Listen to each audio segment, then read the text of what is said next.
The U.S. Constitution, okay, we all know it's the foundation of American law, the bedrock. But what's actually pretty surprising, and what we're diving into today, is the real story of who put it together. Right. It wasn't, quite what you might think. Definitely not some single genius working alone or like a quick handshake deal over coffee. Exactly. And our mission here isn't just listing names. It's really about understanding the whole picture, the context, those intense debates, and the critical compromises that shaped this document. A document still running things over 230 years later. Yeah. We're pulling out those key bits, those nuggets that make this deep dive, well, kind of a shortcut to being genuinely informed about how America's governing principles actually came to be. Okay, so to really get the who, we kind of need the why and when first. Let's set the scene. We're talking late 1700s. Post-Revolutionary War. Right. And things were, let's just say messy, that the 13 states were operating under the Articles of Confederation. And messy might be putting it mildly. Chaotic is probably closer. The Articles were just incredibly weak. How so? Well, you had states basically acting like separate little countries, different currencies, trade arguments, and the central government. Under the Articles, it couldn't tax, couldn't raise a national army effectively, couldn't really enforce anything.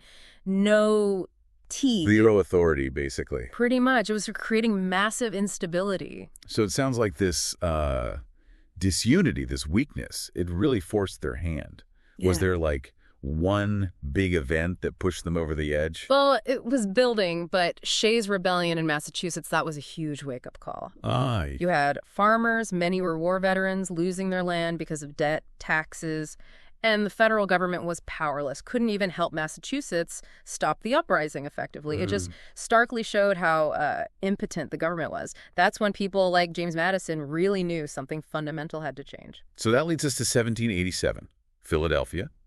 Representatives from 12 states gather for the Constitutional Convention. Rhode Island famously takes a pass. Given that chaos, who were these folks who actually showed up to try to fix this mess? Well, that question, who actually wrote it? The key thing is it wasn't one person, not at all. Okay. It was the result of collaboration, fierce debate, lots of compromise among 55 delegates. We call them the framers. The framers, right, because they framed the structure. Exactly. But if you have to point to one central figure, most historians look at James Madison. The father of the Constitution. That's the title he gets. And honestly, he earned it.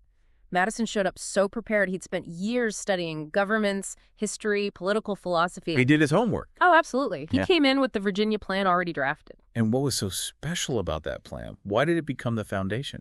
That's a great point. It was pretty revolutionary for the time because it proposed a strong federal government with 3 branches: legislative, executive, judicial. So fixing the weaknesses of the Articles directly. Right.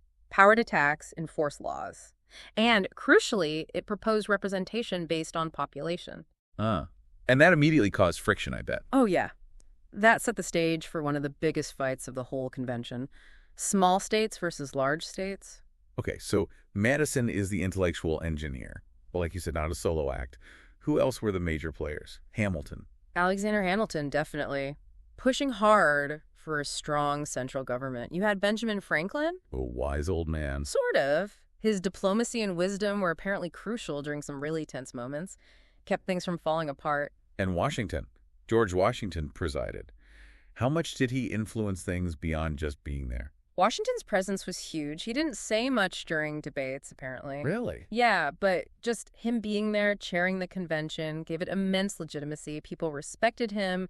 It signaled this was serious business. He was like the moral anchor, keeping them focused on unity. That makes sense. And then there's Gouverneur Morris. I read he's the one who actually wrote the final draft's language. That's right. A detail that often gets missed. Madison provided the structure, the core ideas, but Morris crafted the powerful, enduring words, including, "We the people." Wow. So Madison the architect, Morris the wordsmith, a real team effort. Absolutely. But you'd think with all that brainpower it'd be smooth. Probably not, huh? No way. Those 4 months, May to September 1787, they were intense. full of really heated arguments. I can only imagine. 4 months in a Philly summer arguing about the future of the nation. Yikes. Okay. What were the big sticking points, the things that almost blew it all up? Well, that representation issue, large states wanting population-based, small states wanting equal footing, that nearly killed the whole thing right there. The Virginia plan versus smaller state concerns. Exactly. Then slavery, hugely divisive. How to count enslaved people for representation and taxes, North and South, were deeply divided. Plus, big arguments over state power versus federal power, how to even elect a president. It got really contentious. They almost walked away multiple times. So how did they pull it back? What was the magic sauce? Was it the Great Compromise? That was absolutely critical. The Great Compromise, sometimes called the Connecticut Compromise, proposed by Roger Sherman. Okay. It created the 2 houses of Congress we have today. The Senate, where each state gets equal representation, 2 senators. That pleased the small states. Right, equal power there. And the House of Representatives, where representation is based on population, that satisfied the large states. So it gave each side their main priority. Precisely. It wasn't everything anyone wanted, but it gave both sides enough. It showed that compromise was possible, that it was the only way forward, really. A brilliant solution, honestly. A truly crucial compromise. So, despite all that fighting, September 17th, 1787, 39 delegates signed the final document. Not all 55, though. No, not all. Some left in protest. Others refused to sign because they felt it gave the central government too much power or lacked a Bill of Rights initially. Makes you think. Even people like Washington and Franklin, they signed it. But you mentioned they didn't get everything they wanted either. That's right, and that's profound, isn't it? They saw the bigger picture. They understood that this imperfect compromise was better than the alternative, which was likely the collapse of the Union. They put the nation's survival first. That takes some serious foresight. Okay, so document signed, but it wasn't law yet. Nope. Now came the next big fight. Ratification. Getting the states to actually approve it. Another battle entirely. And this is where the Federalist Papers come in. Madison, Hamilton, and John Jay wrote these essays. To sell the Constitution to the public. Exactly. Published in newspapers, explaining the structure, arguing why it was necessary, addressing fears about tyranny or loss of liberty. It was a massive public relations campaign, in a way. Did it work quickly? Reasonably so, yeah.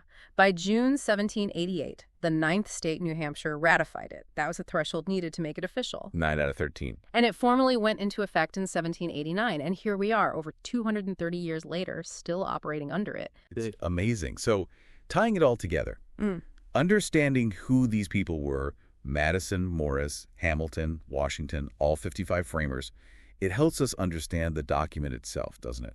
Absolutely. It shows it wasn't handed down from on high. It was built by real people. Brilliant, passionate, thoughtful, but also flawed people with disagreements. People trying to build something to last. Right. And crucially, they knew they couldn't foresee everything. That's why they built in the amendment process. The ability to change it. Exactly. They gave future generations the tool to adapt it, to keep shaping it. That foresight is remarkable. Making it a living blueprint, not just some old piece of paper. Precisely. It still guides our laws, balances power, protects rights.